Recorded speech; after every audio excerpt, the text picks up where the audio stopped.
प्रियो, आइए हम देखें प्रेरितों के काम 8वां अध्याय उसके 9वें वचन से देखेंगे। इससे पहले उस नगर में शैमोन नाम का एक मनुष्य था जो जादू टोना करके लोगों को चकित करता और अपने आप को एक बड़ा पुरुष बताता था। छोटे से बड़े तक सब उसका सम्मान करते थे। यह मनुष्य परमेश्वर की वह शक्ति है जो महान कहलाती है। उसने बहुत दिनों से उन्हें अपने जादू के कामों से चकित कर रखा था, इसीलिए वे उसको बहुत मानते थे।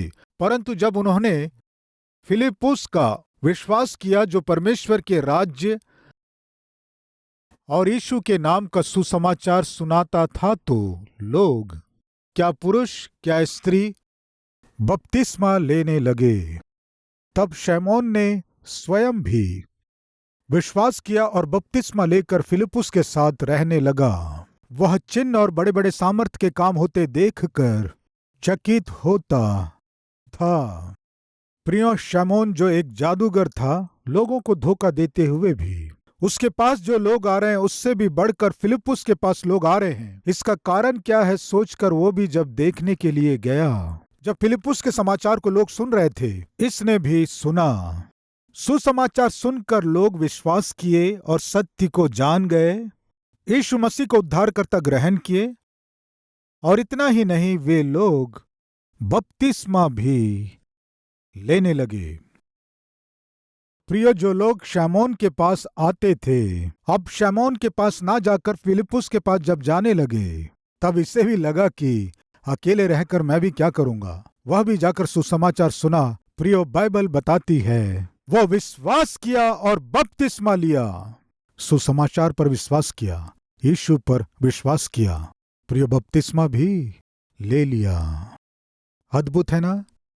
कल तक जो जादू टोना किया, कल तक जो लोगों को धोखा दिया, कल तक जो लोगों को गुमराह किया, बड़े शान से लोगों के साथ फरेब किया, प्रिय, अद्भुत रूप से वो बदल गया। यीशु मसीह पर विश्वास भी किया और बपतिस्मा भी ले लिया। फिलिप्पुस को छोड़ा नहीं, फिलिप्पुस की सेवाकाई में वो भी सहभागी होकर सेवा किया। कल तक जो लोगों को धोखा दिया, शान से लोगों के साथ दगा किया, आज वो एक सहयोगी बन गया। अद्भुत है ना। आज मुझे एक बात कहने दीजिए, आप कितने बड़े पापी क्यों ना हो, कितने बड़े चोर क्यों ना हो, लूटने वाले क्यों ना हो, आप कितने बुरे क्यों ना हो, मेरा प्रभु आपको सुधारने के लिए बिल्कुल तैयार है। आपके जीवन को सुधारने के लिए मेरा प्रभु बिल्कुल तैयार है। प्रियो, यह जादूगर शैमोन विश्वास किया, बपतिस्मा भी लिया, फिलिप्पुस को छोड़े बिना उसके साथ रहकर उसकी सेवाकाई में आगे बढ़ता गया। कितना अद्भुत बदलाव है। प्रियो, आज बदलाव के साथ जीवन जीने वाले हैं क्या? बहुत खुशी की बात है। उस बदलाव को आगे बढ़ाते जाइए, उस आत्मिकता को आगे बढ़ाइए, उस पवित्रता को आगे बढ़ाइए, परमेश्वर के साथ की संगति को आगे बढ़ाइए। उतना ही बीच में मत रुकिए। बपतिस्मा लेने के बाद, यानी मसीह के क्षमा को पा लेने के बाद, उद्धार के अनुभव को पाने के बाद, मैं अपने सारे पाप में जीवन को दफना दिया हूं, अब मैं नई सृष्टि हूं, इस तरह अपने जीवन की गवाही देने के बाद आप पीछे मुड़ के ना देखें। प्रियो, व्यभिचार में पकड़ी गई स्त्री को जब यीशु के पास लेकर आए और उस पर पथराव करना चाहते थे, तब यीशु ने कहा, जो तुम में निष्पाप है वो पहला पत्थर मारे। एक व्यक्ति भी पत्थर नहीं मार पाया। कारण जानते हैं? यह तो पकड़ी गई पापी है और वे तो छिपे हुए पापी हैं। दोनों पापी हैं। जो पकड़ाए नहीं वो पापी, जो पकड़ाया गया उस पापी को दंड देने आए, तो यीशु मसीह ने जो पापी नहीं पकड़ाए उनके विषय में बोले, तुम भी पापी हो लेकिन पकड़ाए नहीं हो। इस संसार में दो प्रकार के पापी हैं, एक तो पकड़ाए हुए पापी और दूसरे नहीं पकड़ाए हुए पापी। प्रिय, एक प्रश्न पूछता हूं, आप बुरा नहीं मानना। आप में से कोई कभी चोरी किए हैं क्या? अरे ब्रदर, हम कैसे दिख रहे हैं? हम कोई आपको चोर दिखाई दे रहे हैं क्या? आप ऐसा प्रश्न पूछ रहे हैं हमसे? नहीं प्रियो, आपके बचपन से लेकर अब तक वो पेंसिल हो सकता है, रबड़ हो सकता है, पेन हो सकता है, पुस्तक हो सकता है, कुछ भी हो सकता है। वो कुछ भी हो सकता है। डैडी के पॉकेट से 10 रुपए या आपके पति के पॉकेट से 100 रुपए हो सकता है। कुछ भी, कभी भी आपने चोरी किया है या नहीं? किए हैं कहने वाला हाथ दिखाएंगे? आप लोग कितने अच्छे हैं प्रियो। ठीक है, चोरी किए हैं इस बात को आप बिना डरे मान लिए हैं। बहुत खुशी की बात है। आप में से कितने लोग चोरी करते हुए पकड़ लिए गए हैं, पकड़े गए हैं? वे हाथ दिखाएं। क्या बात है, बहुत से लोग हाथ नहीं उठाए हैं। ठीक है, हाथ नीचे कीजिए। आप में से कितने लोग चोरी किए हैं कहने से ऑलमोस्ट सब ने हाथ दिखाया। कितने लोग चोरी करते हुए पकड़े गए हाथ दिखाओ कहने से लगभग 20% लोग हाथ दिखाए, इससे अधिक नहीं थे। तो फिर 80% लोग हाथ क्यों नहीं उठाए जानते हैं? हेलो, ये लोग प्रोफेशनल्स हैं। प्रियो, आप पकड़ाएंगे नहीं। प्रियो, आप चोरी करने से कैसे पकड़ाएंगे बताइए? जो चोरी करने में माहिर हैं वो पकड़ाएंगे क्या? जो चोरी करने में प्रोफेशनल है क्या वो पकड़ाएंगे? बेचारे जिन्हें चोरी करना नहीं आता वे ही पकड़ाएंगे। अभी मेरा प्रश्न है, जो पकड़ा गया उस चोर को अधिक दंड मिलेगा या जो पकड़ाया नहीं है उससे अधिक दंड मिलेगा? आप ही बताइए, दोनों में से किसे मिलेगा? जो नहीं पकड़ाया उसे ही ना। प्रियो, दो लोग चोरी करके भाग रहे थे। उन्हें पकड़ने के लिए दो पुलिस उनका पीछा करते हुए उनके पीछे भाग रहे थे। उनमें से एक बहुत चालाक था, फुर्तीला था, दौड़ते दौड़ते भाग गया। दूसरा व्यक्ति थोड़ा मोटा था, दौड़ते हुए गिर गया, पकड़ा गया।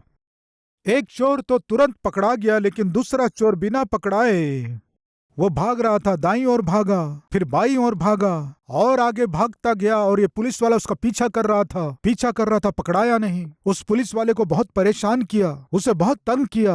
अंत में एक पत्थर से टकरा कर वो नीचे गिर गया, उसके ऊपर पुलिस वाला गिर गया। अभी मेरा प्रश्न क्या है कि जो तुरंत पकड़ाया उससे ज्यादा मार पड़ेगी या जो बिना पकड़ा इधर घुमाया उधर घुमाया, इधर घुमाया उधर घुमाया, इधर उधर घुमाया ना, उससे अधिक मार पड़ेगी? किससे अधिक मार पड़ेगी? हेलो, जो जल्दी पकड़ाया वो ज्यादा मार खाएगा, जो नहीं पकड़ाया वो मार खाएगा। जो देर से पकड़ाया वो ज्यादा मार खाएगा। सावधान। इस संसार में दो झुंड के लोग रहते हैं, एक है पकड़ाए हुए और एक है जो नहीं पकड़ाए हैं। जल्दी पकड़ा गए हैं तो कम मार पड़ेगी, बिना पकड़ाए शान से घूम रहे हैं तो अधिक मार पड़ेगी। सावधान। कम से कम आज के दिन सच्चाई को जानकर, प्रभु मैं बिना पकड़ाए घूम रहा हूँ, सबकी नजर से बचकर बड़ी बुद्धिमानी से पाप कर रहा हूँ। बहुत बुद्धिमानी से पाप में कामों को करते हुए पकड़ाए बिना मैं अपने पापों को छिपा रहा हूँ। प्रियो, बाइबल बताती है जो अपने अपराध छिपा रखता है उसका काम सफल नहीं होता है, लेकिन जो उन्हें मान कर छोड़ देता है उस पर दया की जाएगी। प्रियो, उस दिन वो पापी स्त्री पकड़ी गई। जो लोग पकड़ाए नहीं गए वो लोग पथराव करेंगे कहने से यीशु क्या बोले? जिसने पाप ना किया वो पहला पत्थर मारे कहने से कोई भी पत्थर नहीं मार सका। कारण यह है कि उनके जीवन में पाप भरे हुए थे। तब यीशु ने उस स्त्री से कहा, क्या तुम्हें कोई दंड नहीं दिया? प्रभु, मुझे कोई दंड नहीं दिया। तब यीशु ने क्या कहा जानते हैं? मैं भी तुम्हें दंड नहीं दूंगा, अब से तुम पाप मत करना। तुम मेरे पास आए, तुम्हें दंड पाना था, तुम्हें मारा जाना था, पर तुम मारे ना जाकर मेरी क्षमा तुम्हें बचा ली। मैं तुम्हें क्षमा किया। प्रिय, उस दिन केवल यीशु मसीह ही उसे मार सकते थे, दंड दे सकते थे, क्योंकि वे अकेले ही पाप रहित थे। दंड दे सकते थे, लेकिन यीशु मसीह जगत में दंड देने के लिए नहीं आए, लेकिन पापी के लिए अपने प्राण को देने आए। क्षमा करने के लिए यीशु इस जगत में आए, इसीलिए उस स्त्री को क्षमा किए और उसके लिए क्रूस के ऊपर दंड को उठा लिए। आज इन बातों को सुनने वाले भाई और बहन, क्षमा किए जाने के बाद उस स्त्री से यीशु ने क्या कहा जानते? अब से तुम पाप ना करना। आप उद्धार पाए हैं क्या? क्षमा किए गए हैं क्या? बपतिस्मा ले लिए हैं क्या? तो फिर पीछे मुड़कर नहीं देखना। जिसे छोड़ दिए उसे फिर से करने की कोशिश मत करना। कुत्ता जैसा अपनी छाट की ओर फिरता है, वैसे ही एक बार उद्धार पाने के बाद फिर से पाप में नहीं जाना। प्रियो, एक बार एक बहन आकर रो रही थी, ब्रदर, मैं उद्धार पाने के बाद अपने पति के लिए आंसू बहाकर मैं प्रार्थना की, मेरे पति के सुधरने के लिए। वो कभी भी चर्च नहीं आता था, लेकिन जब मैं आंसू बहाई, मैं प्रार्थना की, मेरा पति चर्च आया, प्रभु की उपस्थिति में आकर वचन सुन रहा था। मेरे साथ वो भी घुटने टेका, मेरे साथ बाइबल पढ़ना प्रारंभ किया, मेरे साथ प्रार्थना करते हुए चर्च आना शुरू किया। मेरे खुशी का कोई अंत नहीं था ब्रदर। तब मैंने कहा, अभी मैं किस विषय के लिए प्रार्थना करूं? तब वो बोली, मैं आत्मिक जीवन जीते हुए, परमेश्वर की गवाह होकर जीते हुए, जब मैं आत्मिक जीवन में आगे बढ़ रही थी, मेरे पड़ोस में रहने वाला व्यक्ति मुझे बलपूर्वक परीक्षा में डाल दिया। मैं उस परीक्षा के अधीन हो गई, लेकिन एक दिन मैं अपने पति के नजर में आ गई ब्रदर। तब से मेरा पति मेरा चेहरा नहीं देखता है, ना ही प्रभु की उपस्थिति में आता है ब्रदर। मेरे किए गए पाप में काम के कारण मैं अपना सिर नहीं उठा पा रही हूं। मेरा पति मेरा मुंह नहीं देखता है। छी, पापी स्त्री, भक्ति का भेष धारण करके इतना नीच में काम कर रही हो। किसे चाहिए तेरी भक्ति और तेरा परमेश्वर? छी। तब से मेरा पति मेरा मुंह नहीं देख रहा है और चर्च भी नहीं आता है क्या कोई हमारे बीच उद्धार पाने के बाद, बपतिस्मा लेने के बाद, संसार में गवाही देने के बाद मेरे जीवन को मेरा प्रभु सुधार दिया है? इस तरह अपने मित्रों से बताने के बाद फिर से पाप करना शुरू कर दिए, फिर से शराब पीना शुरू कर दिए, फिर से प्रेम के चक्कर में फिर से पाप में कामों को कर रहे हो, फिर से घूस लेना शुरू कर दिए, फिर से अनैतिक संबंध में जी रहे हो, फिर से अधर्म की कमाई कर रहे हो। ऐसे बिल्कुल नहीं हो सकता।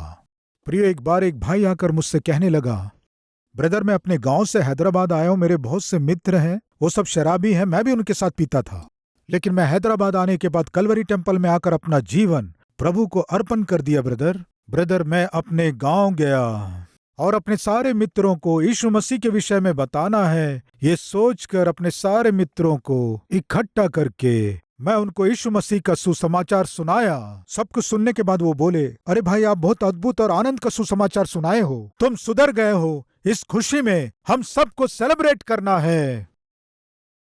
प्रियो, खुशी में क्या करना कह रहे हैं? तेरे जैसा व्यक्ति सुधर गया है, सेलिब्रेट करना है कहकर मंगा लिए ब्रदर। क्या मंगाए? बॉटल मंगा लिए ब्रदर। वे सब जब बैठकर पी रहे थे ब्रदर, मेरा मन भी खिंचाने लगा। फिर उसके बाद क्या हुआ? अब क्या था ब्रदर, मैं उन्हें बदलने गया था ब्रदर, वे मुझे बदल दिए, मैं फुल पी लिया। ठीक है, अभी क्या हुआ बताओ? उस दिन से लेकर आज के दिन तक ब्रदर मैं नौकरी करने नहीं जा पाया। क्यों? किस लिए? मेरे हाथ काम नहीं कर रहे हैं, मैं किसी भी वस्तु को पकड़ नहीं पा रहा हूं। कदम आगे बढ़ाऊंगा सोचने से आगे नहीं बढ़ा पा रहा हूं। मेरा सारा शरीर कमजोर हो गया ब्रदर। अपने पत्नी बच्चों का पालन पोषण नहीं कर पा रहा हूं ब्रदर। रात में मुझे नींद नहीं आ रही है ब्रदर। मेरे शरीर में ताकत नहीं रही ब्रदर। मेरा हाथ पैर काम नहीं कर रहा है ब्रदर। अभी मैं रो रहा हूं ब्रदर। 1 साल से इसी नरक का अनुभव कर रहा हूं। सब कुछ जानते हुए मैं पीछे मुड़कर देखा ब्रदर। प्रियो, आज कोई है क्या उद्धार पाने के बाद, बपतिस्मा लेने के बाद, प्रभु की गवाही देने के बाद, आत्मिक जीवन में आगे बढ़ते हुए पीछे मुड़कर देखने वाले हैं क्या? सावधान प्रियो, एक व्यक्ति जो 38 वर्षों से उस कुंड के पास पड़ा था, यीशु चंगा किए, और जब वो आराधनालय में दिखाई दिया, यीशु ने क्या कहा जानते हैं? देख तू चंगा हो गया है, फिर से पाप मत करना, ऐसा ना हो कि इससे कोई भारी विपत्ति तुझ पर आ पड़े। प्रिय, आप अच्छे हो गए हैं क्या? उद्धार पा लिए हैं क्या? तो फिर पीछे मुड़ के मत देखना। देखेंगे तो और भी अधिक विपत्ति, और भी अधिक दंड को पाना पड़ेगा। इस सत्य को न भूलें। प्रिय, उद्धार पा लिया हूं सोचकर फिलिप्पुस के साथ सेवा करने वाले इस शमौन को देखकर सब सोच रहे थे ये सुधर गया है, बपतिस्मा भी ले लिया, सेवा कर रहा है। सब सोचने लगे तो आश्चर्य की बात है। प्रिय, जब फिलिप्पुस सामरिया नगर में आकर जब सुसमाचार प्रचार किया, लोग विश्वास किए और सारे सामरिया नगर में आनंद छा गया। प्रिय, इस समाचार को सुनकर पतरस वहां आकर उनके सिर पर हाथ रखकर प्रार्थना किया। तब वे पवित्र आत्मा के सामर्थ को पाए। इसे देखकर जादूगर शमौन ने पतरस से कहा, पतरस जी, जरा आप यहाँ आएंगे? क्या हुआ बताओ, थोड़ा यहाँ आइए। पतरस को किनारे ले जाकर पतरस के हाथ में रुपये रखकर, ये लो, तुम्हारे हाथ रखने से पवित्र आत्मा उतर आया ना। मैं भी जब हाथ रख के प्रार्थना करूं, पवित्र आत्मा उतर आए, वो वरदान मुझे ट्रांसफर करेंगे। प्रियो, समझ में आया ट्रांसफर कहां से आया? वरदानों का ट्रांसफर, चंगाई का ट्रांसफर, परमेश्वर के आत्मा का ट्रांसफर। इन ट्रांसफरों को कौन शुरू किया जानते हैं? जादूगर शमौन। ट्रांसफर करोगे, तुम्हारे अंदर के सामर्थ को मुझे ट्रांसफर करोगे, तुम में जो आत्मा है वो मुझे ट्रांसफर करोगे। इस तरह पूछा। देखिए क्या है, पढ़ेंगे 18 का आखिरी लाइन। तो उनके पास रुपये लाकर कहा, यह अधिकार मुझे भी दो कि जिस किसी पर हाथ रखूं वह पवित्र आत्मा पाए। पतरस ने उससे कहा, तेरे रुपये तेरे साथ नष्ट हों, क्योंकि तूने परमेश्वर का दान रुपयों से मोल लेने का विचार किया। क्या बोले? रुपये देकर वरदान पाओगे, रुपये देकर परमेश्वर के सामर्थ को मोल लेना चाहते हो। पतरस ध्यान से शमौन को देखने से, शमौन उद्धार पाया था, शमौन विश्वास किया था, शमौन बपतिस्मा लिया था, अभी विश्वासियों में से वो एक था और सेवकों का वो सहायक था। पतरस शमौन को ध्यान से जांचने से, पतरस अपने आत्मा के द्वारा शमौन के मन को जब देखा, उसका सारा जीवन स्पष्ट दिखाई दिया। अरे दुष्ट, ऊपर से आत्मिक दिखाई दे रहे हो, सेवा में सहायक के रूप में दिखाई दे रहे हो, बपतिस्मा लेकर गवाही दे रहे हो, लेकिन तुम्हारे मन में कितनी कड़वाहट है। देखिए क्या लिखा है, 21वां वचन। इस बात में ना तेरा हिस्सा है ना भाग, क्योंकि तेरा मन परमेश्वर के आगे सीधा नहीं। क्या कह रहे हैं पतरस जी? मेरा मन परमेश्वर के आगे सीधा नहीं है? नहीं है। चुप रहिए, चिल्लाइए मत। मैं अच्छा हूं कि नहीं, सुधरा हूं कि नहीं, हमारे गांव के लोगों से पूछो। फिलिपुस जी, आप ही ने तो बपतिस्मा दिया ना? पता नहीं क्यों पतरस जी गुस्सा हो रहे हैं, थोड़ा इन्हें बताइए। मेरा मन सही नहीं है क्यों कह रहे हैं? प्रियो, वे सोचे उस समय इस जादूगर शिमोन का मन बदल चुका है। प्रियो, शायद आपकी बातों को देखकर लोग सोच रहे होंगे, आपके व्यवहार को, आपके आचरण को देखकर बहुत से लोग सोच रहे होंगे कि आप बदल गए हैं, आप अच्छे पुरुष हैं, आप अच्छी स्त्री हैं, आपका मन बहुत सीधा है, आपके जैसे आत्मिक, आपके जैसे प्रार्थना करने वाले, प्रार्थना करने वाली और कोई नहीं है। लोग आपको देखकर सोच रहे होंगे, लेकिन आपके मन में। आइए उसके बाद के वचन को देखें। इस बात में ना तेरा हिस्सा है ना भाग, क्योंकि तेरा मन परमेश्वर के आगे सीधा नहीं। इसलिए अपनी इस बुराई से मन फिराकर प्रभु से प्रार्थना कर। संभव है तेरे मन का विचार क्षमा किया जाए, क्योंकि मैं देखता हूं कि तू पित्त की सी कड़वाहट और अधर्म के बंधन में पड़ा है। अरे पापी, ऊपर से आत्मिक दिखाई दे रहे हो, भक्त दिखाई दे रहे हो, बड़ी बड़ी गवाही दे रहे हो, लेकिन तेरा मन पित्त की सी कड़वाहट से भरा है।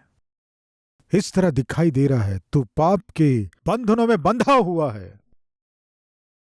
ऊपर से भक्त दिखाई दे रहा है, तुझे परमेश्वर के साथ ना कोई भाग है और ना कोई हिस्सा। आज हम में से कितने लोग ऐसी स्थिति में ऐसा जीवन जी रहे हैं? एक बार सोचिए। ऊपर से भक्त दिखाई दे रहे हो, ऊपर से बपतिस्मा लिए हुए हो, ऊपर से सेवा में भाग लेने वाले व्यक्ति हो, ऊपर से बाइबल हाथ में लेकर चलते हो, लेकिन अंदर से आपका मन सही नहीं है। तुम्हारे मन में हर प्रकार के पाप के बंधनों में तुम पड़े हुए हो, बंधनों में हो, लेकिन ऊपर से अच्छे दिखाई दे रहे हो। प्रिय पतरस कह रहे हैं, हो सकता है परमेश्वर तुम्हें क्षमा करे। मन फिराव के लिए प्रार्थना करो। जादूगर शमौन क्या कहा जानते हैं? बहुत आवेश में बोल रहे हो, लेकिन तुमने जो कहा है उनमें से एक भी मेरे ऊपर ना पड़े। तुम ही मेरे लिए प्रार्थना करो। इस तरह बोलकर चुपचाप चला गया। उसके बाद उसका कोई पता नहीं था। प्रियो, आज परमेश्वर आपसे स्पष्ट रूप से बात कर रहे हैं। ऊपर से तो आप आत्मिक दिखाई दे रहे हैं, लेकिन आपके मन के अंदर आप अंधकार में हैं। आप अपने मन के अंदर से हर प्रकार के पाप के बंधनों से बंधे हुए हैं। मन फिरा लो। इस तरह आज परमेश्वर जब आपको चेतावनी दे रहे हैं तो पश्चाताप करके प्रभु से मांगेंगे, प्रभु आप जो कुछ कहें वो सत्य है। मैं ऊपर से जैसा भी दिखाई दूं, अंदर से बहुत पापी पुरुष और पापी स्त्री हूं। मुझे क्षमा कर, नाटक से भरे हुए जीवन से छुड़ा। इस तरह प्रार्थना करेंगे या ये कहेंगे कि ऐसे प्रचार हमेशा सुनते रहते हैं। प्रियो सुनिए, ऊंचे पहाड़ों के बीच में से एक झरना बह रहा था। उसमें एक जानवर की लाश बह रही थी। तब एक भूखा गिद्ध जब भोजन ढूंढ रहा था, तब उसे ये लाश दिखाई दी। तब एकदम से आकर उस लाश में बैठ गया। उस लाश के ऊपर बैठकर खा रहा था, खा रहा था, खा रहा था, खाते ही जा रहा था। इस तरह खाते खाते जब पेट भर गया, प्रियो, ऊंचे पहाड़ों में से वो झरना नीचे खाई में वो पानी तेजी के साथ गिर रहा था। ऊंचे पहाड़ों में से एकदम से गिर रहा था। हम उसे वाटरफॉल्स कहते हैं। वो पानी खाई में बह रहा था। तब गिद्ध ने सोचा, यदि अभी मैं इस लाश को नहीं छोड़ूंगा तो मैं भी लाश के साथ खाई में गिरकर जान गंवा दूंगा। सोचकर उस खाई में गिरने से पहले थोड़ा और मैं खा लेता हूं। वो खाने लगा, खाने लगा, खाने लगा। जैसे ही खतरा सामने था, गिद्ध ने सोचा, अब इस लाश को छोड़कर मुझे उड़ना है। जैसे ही दोनों पैरों को और दोनों पंखों को फैलाकर जैसे ही उठना चाहा, प्रियो, जब वो लाश के ऊपर उतरा था, भोजन नहीं होने से वो हल्का था। लाश को बहुत खाने के बाद उसका वजन बढ़ चुका था। जब उसका वजन बढ़ गया था, वो नहीं जानता था कि उसके पंजे और नाखून उस लाश के अतड़ियों में फंस चुके हैं। वो पंख फैलाकर अब उड़ना है। वो बहुत कोशिश करने से भी वो उस लाश के अतड़ियों में बंध चुका था। पंख हिला रहा है, उड़ने का कोशिश कर रहा है। कितना भी कोशिश करें, अभी उस लाश को छोड़कर जाना है सोचने से भी, लेकिन वो लाश उसे नहीं छोड़ रही है। पकड़ी हुई लाश, आकर्षित करने वाली लाश, जो पेट भरी वो लाश एकदम से ऊंचे पर्वतों में से नीचे गिरा दी। प्रियो, मार डाली। प्रियो, आज जो पाप रूपी लाश आपको आकर्षित कर रही है, जिस पाप में आप डूबे हुए हो, जिस पाप को आधार बनाकर सुख भोग रहे हो, वो पाप अति शीघ्र आपको, आपके जीवन को, आपके भविष्य को, आपके पढ़ाई को, आपके नौकरी को, आपके व्यापार को, परिवार को नाश करने जा रहा है। वो दिन आने से पहले आज मेरे प्रभु की ओर फिर कर, मेरे प्रभु, इस पाप रूपी लाश से मुझे छुटकारा चाहिए। इन बंधनों से मुझे छुटकारा चाहिए। केवल आप अकेले हैं जो मुझे इस पाप के बंधनों से छुड़ा सकते हैं।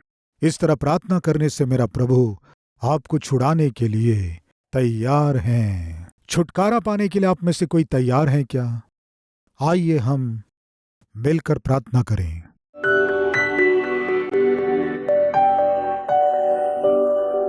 पवित्र परमेश्वर पिता, बहुत ही सीधे और स्पष्ट आप हमसे बात किए। पिता, जब हम विश्वास करके बपतिस्मा लेते हैं तो नया जीवन प्राप्त करते हैं। हमें पीछे मुड़कर देखने की, हमें नाटक करने की बिल्कुल अनुमति नहीं है।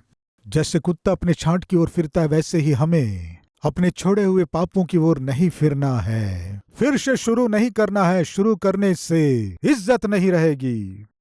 पाप को शुरू करने से हम नाश हो जाएंगे। बहुतों के जीवन में हमने यही देखा है। जादूगर शमौन के जीवन में हमने देखा, वो अपने मन को जब सारे पापों से और पापमय कामों से भर के बंधनों में था, और जब आप चेतावनी दिए, उस चेतावनी पर जब उसने ध्यान नहीं दिया, उसका कोई पता भी ना रहा। पिता, आज हम में से किसी को भी जादूगर शिमोन के समान जीने की अनुमति नहीं है। पिता, हर एक जन अपने मन को सही करके, पापों को मानकर पवित्र जीवन जीने के लिए अपने आप को जो आपको अर्पण कर रहे हैं, उन सभी को आशीष दीजिए, उद्धार दीजिए, नया जीवन दीजिए। आपके गवाह होकर जी सके सहायता कीजिए। यीशु मसीह के नाम से मांगते हैं पिता, आमीन। प्रिय, अब से आप अपने जीवन से प्रभु को दिखा सके, ऐसे आत्मिक व्यक्ति के रूप में आप बढ़ सकें, मन से चाहता हूं। इस संदेश के द्वारा आपने आशीष पाया है तो लाइक कीजिए और बहुतों को शेयर कीजिए, और उतना ही नहीं, एक कमेंट कीजिए, उसे मैं पढ़ूंगा, प्रभु की महिमा करूंगा। फिर मिलेंगे, तब तक के लिए शलोम।